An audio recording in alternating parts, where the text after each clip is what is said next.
Previously on DrakeParagon. Very crazy wind at the moment with icebergs. We have to go down. Yeah. So that is the weather station. 287 stairs. How do you get supplies? How far out does the facility reach? A small ice chip made the window explode. There are a lot of bugs. You are almost on top of the world.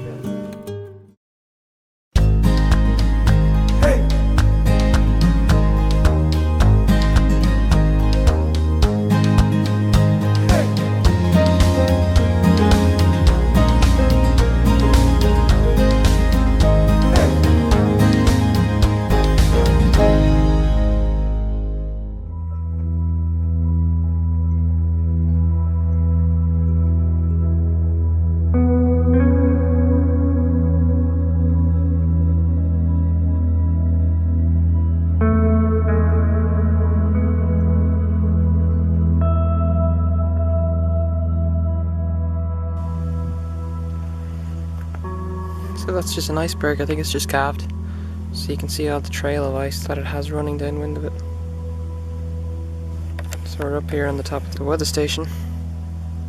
And by the antenna here. They have a massive array. They have two towers here. Over in that direction behind this mast here, that's where we have Iceland. And then more in an easterly direction this way behind that iceberg will be Faroe Islands. But all the way over here behind this sign is Ireland, and that's where we're going. We're going southeast. And so this is the actual weather station here. There's a little wire bridge that you have to cross. This is one of the little tiny little outposts. And this is one of the telecommunication arrays with flies, lots and lots of flies up here. So I'm going to start making my way back. But it's absolutely beautiful up here. You just gotta stick to the windy bits is all. So it really feels like you're up in Tomb Raider or something when you're walking through here. Because this is not for tourists.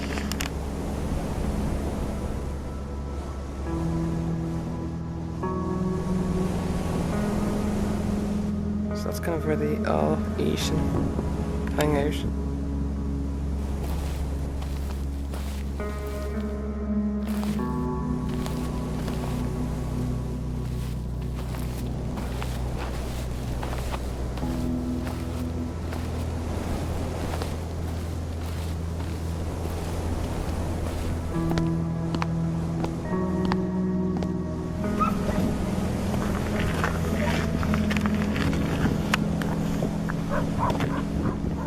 I think they spotted me.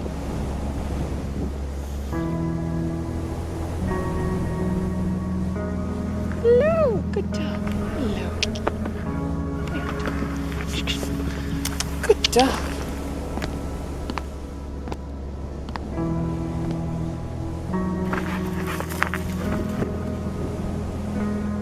So they've no worries. They're attached to the hip. Hello.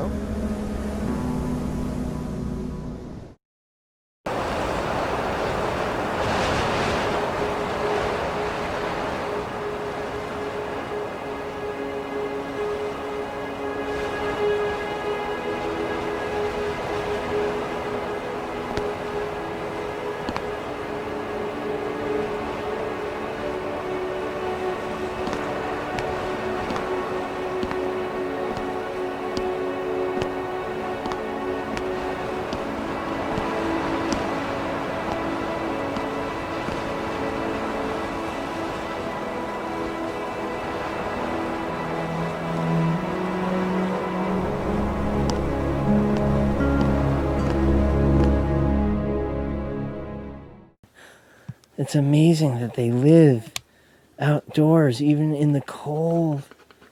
They are just so beautiful. You are so beautiful, puppy. Yeah. Hi, boys. Oh, man. That's the alpha dog. Yeah.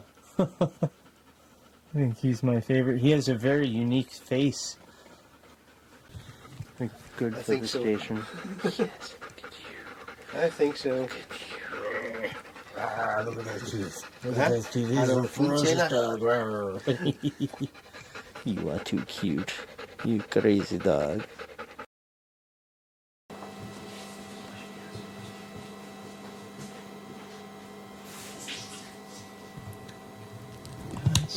nice of them to let us use this space to provide dockage, to feed us, to give us a tour, to let us interview them.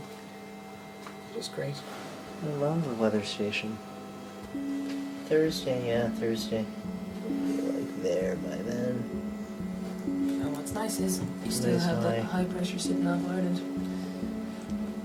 You know, if this thing developed any worse than it does, but it doesn't look like it does, it looks like it just goes out. This thing will be clear of. Yeah, all the low pressures are still kind of between Greenland and Iceland. They're not kind of like down in this area. They're kind of getting pushed up either to the east of Iceland or they're getting pushed up in between Iceland and Greenland. Yep. Right off the west coast of Ireland, it still looks really good. So this is 7 days out from today. We'll be about there. Yes. Hopefully this thing won't turn stronger and move towards the east too fast. If the high pressure completely collapsed, then stuff could come further south. But as it stands, it's like a buffer. It's sending everything north. I haven't seen any low pressure systems in the last week that we've been looking at weather for Ireland coming through. It's all been high pressures, which is fantastic weather in Ireland. I mean, we might even actually get to take our jumpers off. Don't Jumpers? talk crazy. I know. Jumpers? Like You know a what sweatshirt, but you're orange. wearing a jumper. That's a jumper. It's a sweater. Well, when everyone starts handing out biscuits and you're like, I don't want biscuits, I want a cookie, you're not in luck. And for ice, we do have icebergs directly in our path. Coming out of Prince Christian Sound on that kind of rumline course-ish, we have this guy, which means we have a lot of guys. Yeah. So it's kind of like goodbye civilization for a little while. Because we're going out there. We're going past this in terms of going into the wild. Going a little bit further. This will be about the furthest you've ever gone from anywhere, right? It's the furthest offshore voyage by about 300 miles. So, a little bit further than what I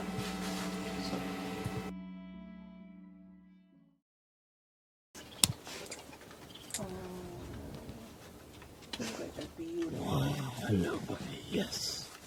Yes, you are just gorgeous. Yeah. They're all It was a gorgeous. wonderful treat. Oh, yes, we'll see you guys another time as well.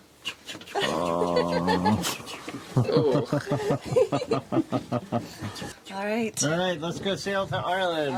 Great, guys. Thanks very much. Thank you again. One last look from the top of the weather station.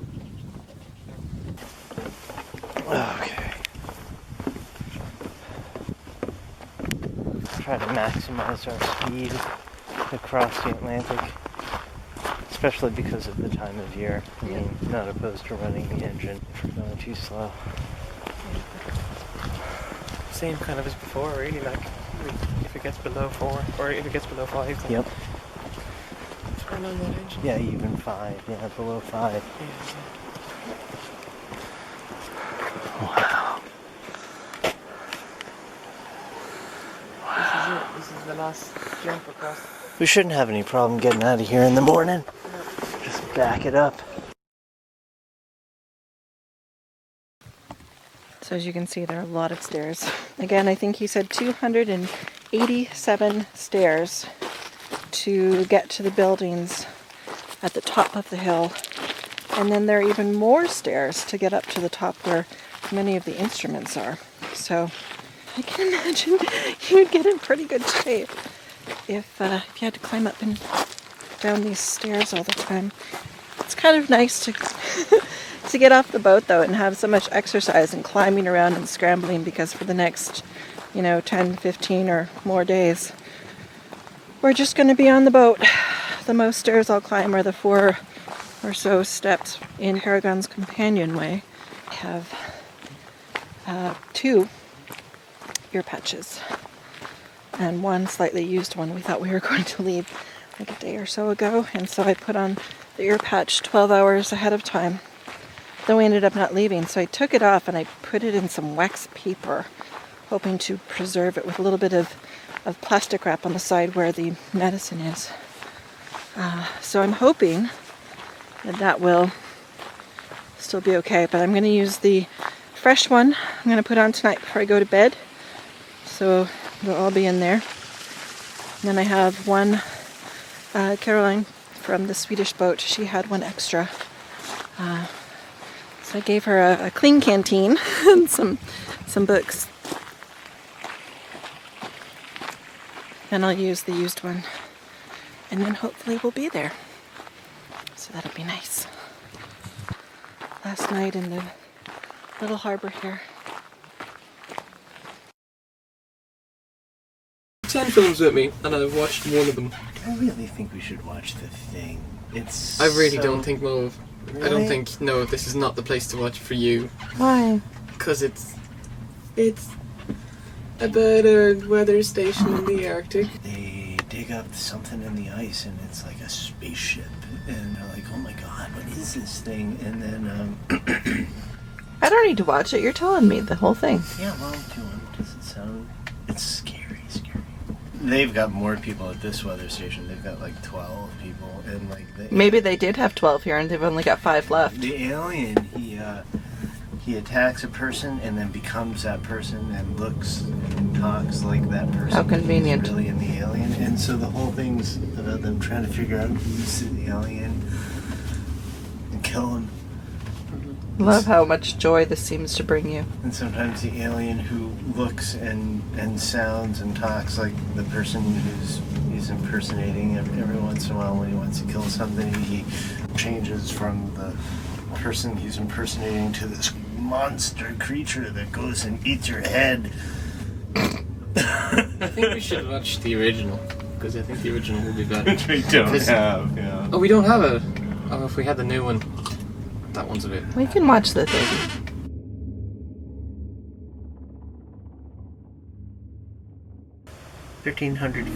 say 1,400 nautical miles.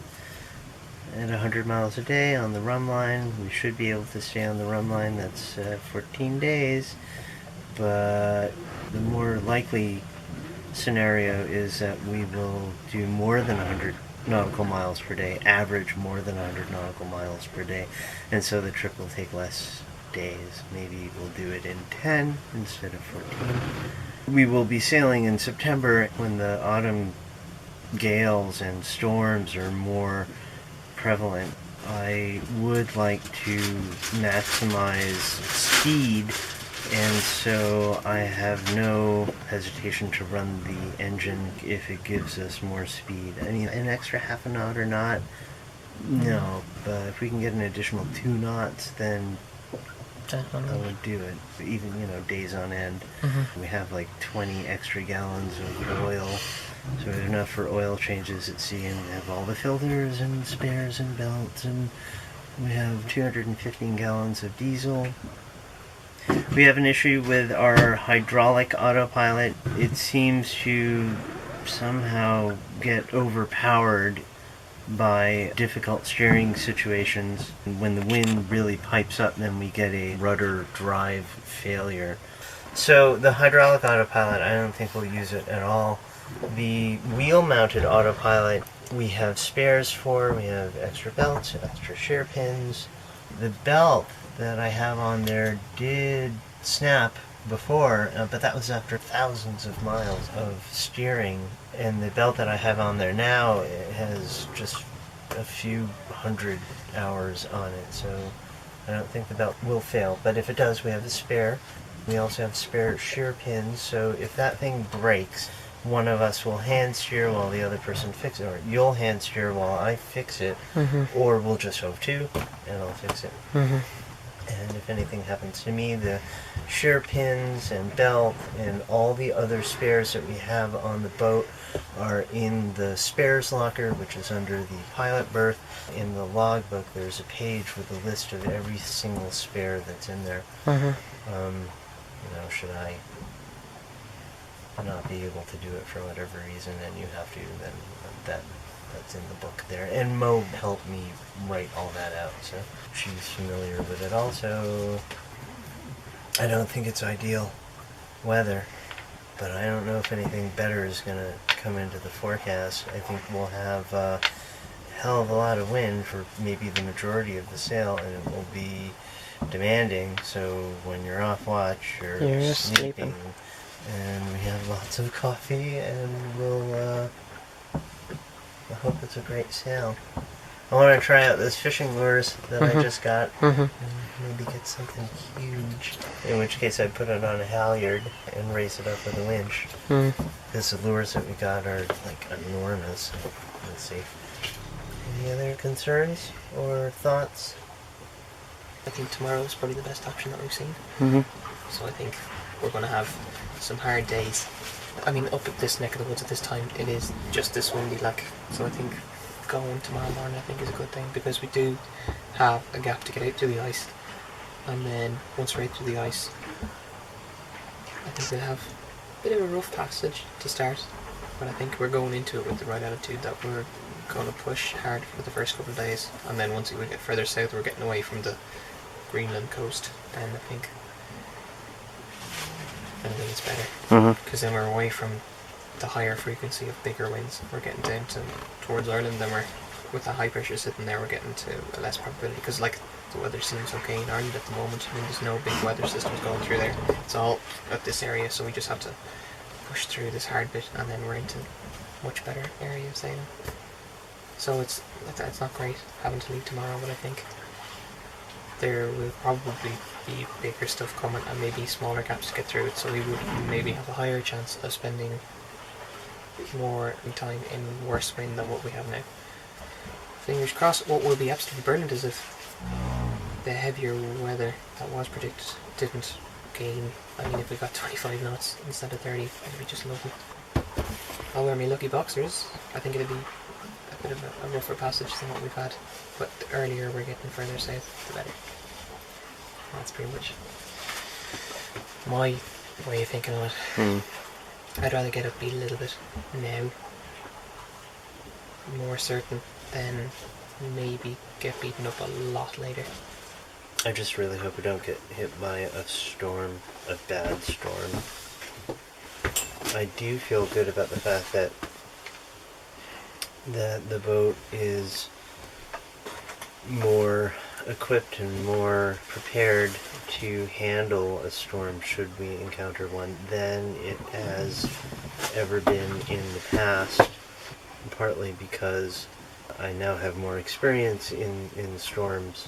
You know, it's like the first time it's really scary and you don't really know, well, not that it wouldn't be really scary if we got into a storm, but at least it would be familiar to me. I know how she behaves in 50-knot winds and higher hove to, with ridiculously bad seas and waves crashing into the side with such an enormous impact that it feels like a car just crashed into the side of the boat at high speed. It really feels like that. It's a big BAM! At least having seen it before is, I guess, a good thing.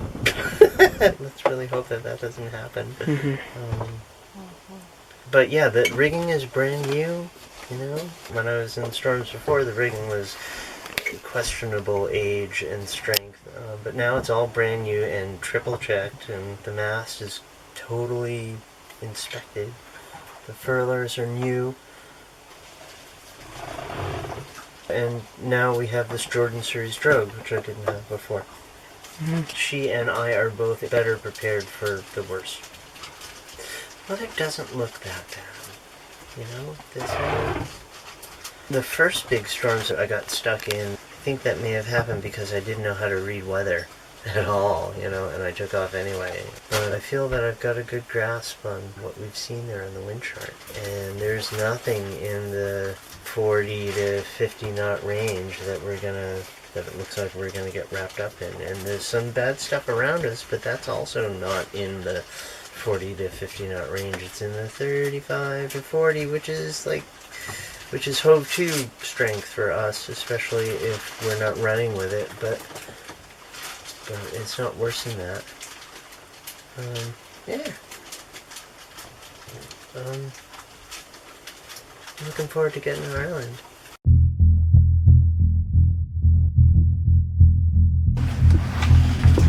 What is it?